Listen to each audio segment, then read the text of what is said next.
اقول ايه بس. السلام عليكم. نعمل ايه على رأي السيدة ام كلثوم؟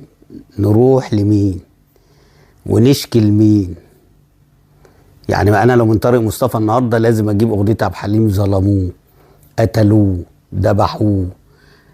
يعني انا عايز اعرف يعني الفرقه دي لو هي بتنافس على الهبوط، البونت ده مش ممكن يفرق معاها؟ وانا قلت امبارح مع الاستاذ اسلام صادق، قلت يا جدعان النادي الاهلي مش طرف. النادي الاهلي انتوا اللي بتخلوا شكل النادي الاهلي وحش.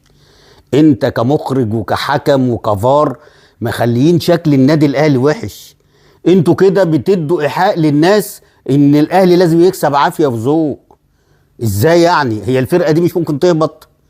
لو الفرقه التانيه دي شدت حيلها وكسبت، مش ممكن فرقه البنك دي تهبط بماتش زي ده؟ يعني البونت ده يدخلهم الى بر الامان، بونت يدخلهم لبر الامان. انت هتخليهم بيلعبوا لغايه اخر لحظه تحت ضغط ليه؟ النادي الاهلي واخد الدوري امبارح بيراميدز اتعادل، ما شفناش الهيصه والهيلمان ده. خلاص الدوري خلصان من ساعه الماتش الاولاني بتاع بيراميدز والاهلي. خلاص الستاره نزلت ساعتها. هنقول لي بقى مش عارف ايه ومدرك ايه، خلاص الموضوع انتهى. فانت ليه مصممين تخلوا شكل النادي الاهلي وحش؟ وليه تشككوا في البطوله؟ ده انتوا بالعكس الماتشات دي مفروض ان انتوا تعملوا ان انتوا حكام عداله، فار عادل، مخرج نزيه وشريف وعفيف. واخد بالك؟ الكره ما تعدتش مره واحده وجابوها. اوعى عارف اللي هيكهرب عملوها وما شفناهاش. كره حسين الشحات عادوها 5000 مره. امام عاشور اتخبط في نص الملعب عادوها 4-5 مرات، وده جون مؤثر. طب ده بقى لو للنادي الاهلي وربنا هتحسب. اذا كانت ضربه الجزاء اللي ما فيهاش حاجه اتحسبت، اللي هي غيرت الدوري من الدفاع الجوي للجزيره، اتحسبت. لا كده الكوره كده حرام، والله العظيم حرام. يعني انا كنت قاعد وبقول اول مره الاهلي يكسب ماتش مشفي ما فيهوش لا اخطاء ولا حكام ولا مخرجين ولا فار وبقيت فرحان وسعيد ان النادي الاهلي كسبان والدنيا زي الفل. وخلي بالك هو ادى 4 دقايق من هنا والجون دخل من هنا. انت عارف لو الجون دخل قبل ما يدي ال4 دقايق كان بقى 14 دقيقه، بس هم عشان كده ما حسبوش الجون. لا يا جدعان، لا والله. يعني النادي الاهلي بادئ ماتش زي الفل، بيضغط، شكله حلو.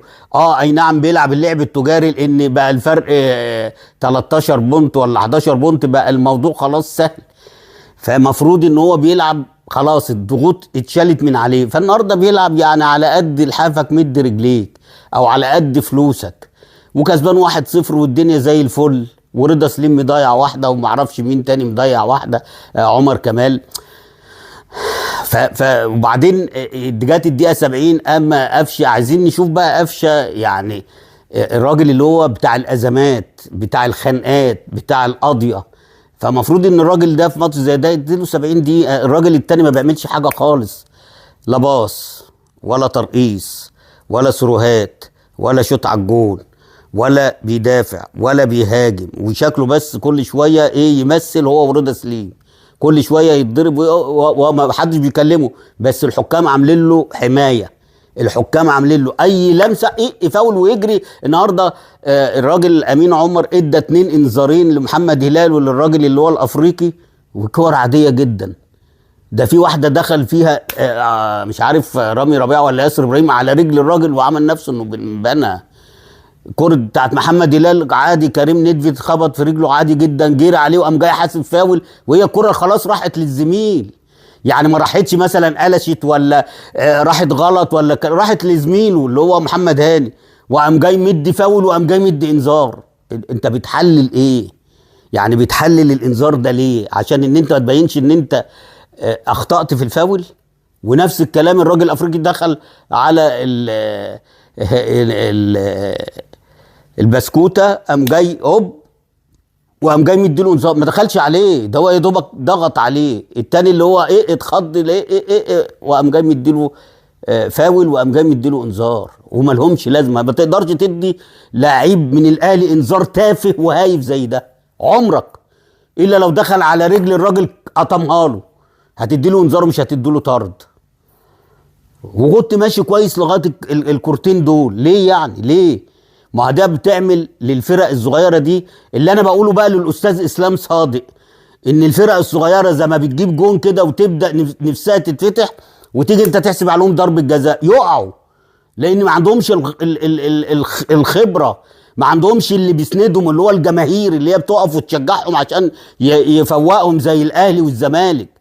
فانت لما بتحسب فاول حتى ما فيهوش حاجه وتدي له انذار زي كده انت بتوقعه، ما بالك بقى بتحسب عليه ضربه جزاء ما فيهاش حاجه وتطلع تقول لي ما اصل حجه ايه يابا؟ طب النهارده ايه الحجه بقى؟ قول لي اتلغى ليه الهدف اللي دخل؟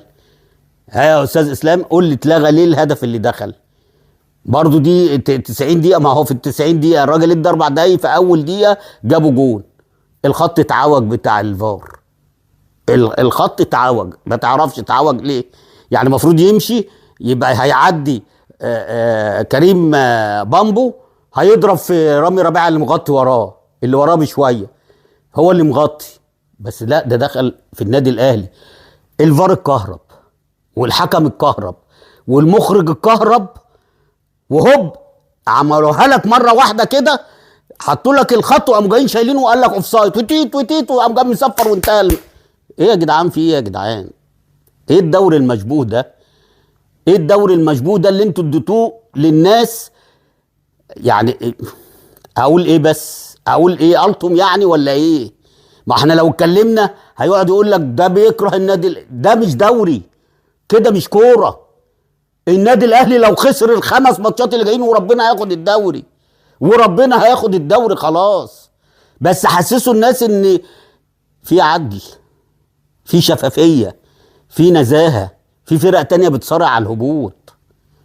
يعني تخيل لو البنك ده يعني لطشت معاه الماتشين اللي جايين وخسرهم، والفرقتين اللي هم تحتيه كسبوا وقاموا جايين معديينه، هيهبط ولا مش هيهبط؟ هيهبط.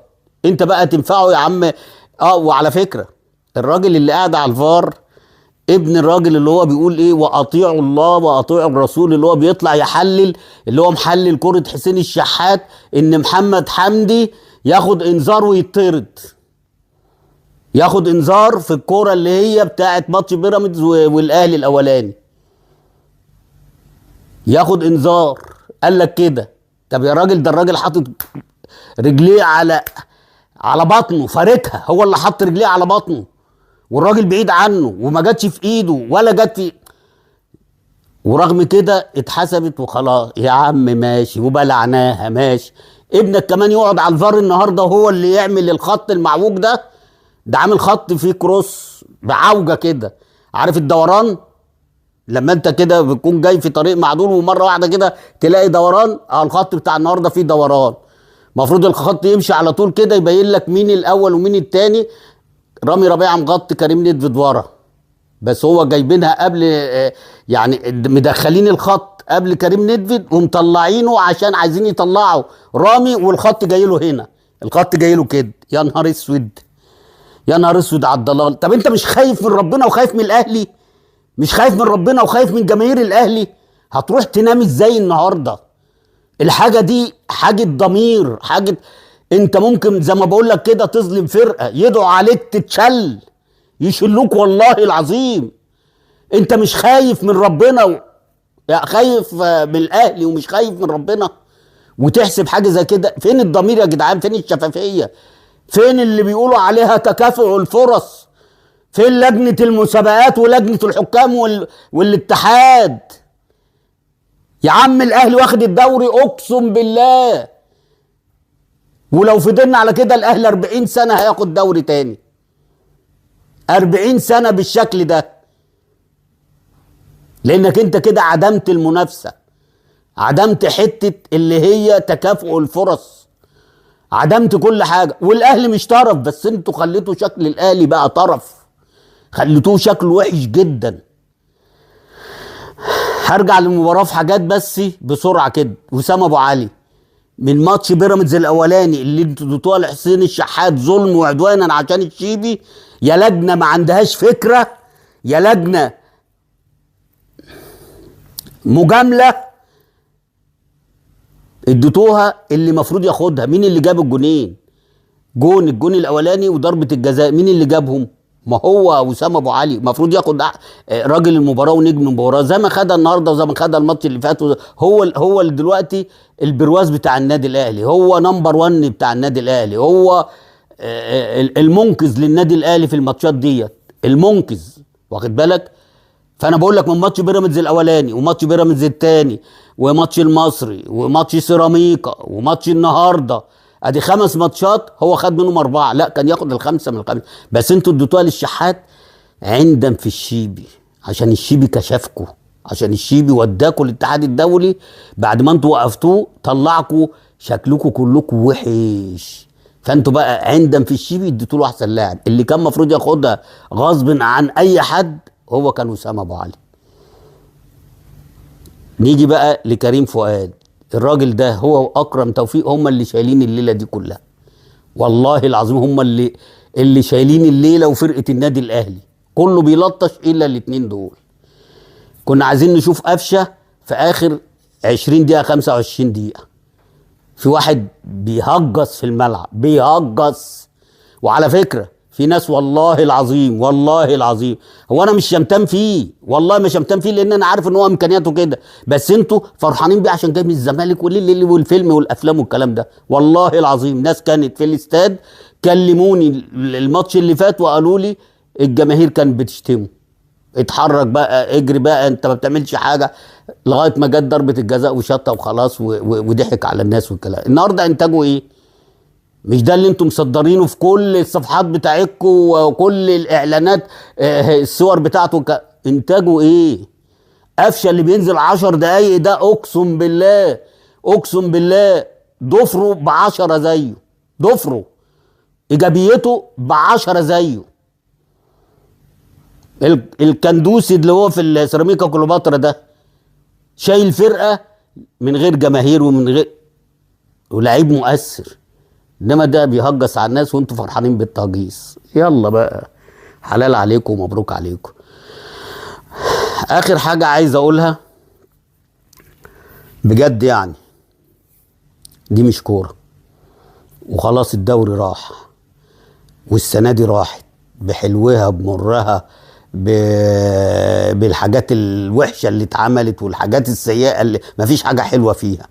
الحاجه الحلوه الوحيده اللي هو بقى المنتخب الاولمبي، ان ربنا يكرمه بكره باذن الله ويكسب ويبقى يعني يحرج المسؤولين اللي هم اللي عملوا له فتره الاعداد ولا عملوا له ماتشات وديه، ولا عارف اللي بيقول لك بيغزل برجله حمار. الراجل اللي اسمه ميكالي ده بيغزل برجله حمار، مفيش اي مساعده ولا اي مسانده من اي حد لفرقه كانت في المجهول وخايفين من انديه معينه، وهو نادي اللي الاسد اللي في المنطقه كلها، اللي في الشرق الاوسط كله، اللي لما بيحمر عينيه كله بيترعب.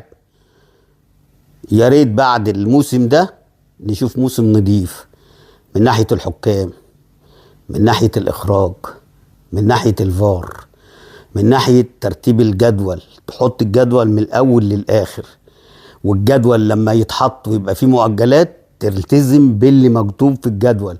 يتأجل له النهارده ماتش الزمالك مثلا وسيراميكا، لما يرجع من الماتشات بتاعته اللي هو كان بيلعبها، يرجع يلعب المؤجل بتاعه اللي هو الزمالك وسيراميكا، الاهلي والمصري، الاهلي وبلديه المحله، الزمالك مثلا وطلائع الجيش، يرجع يلعب الماتشات دي.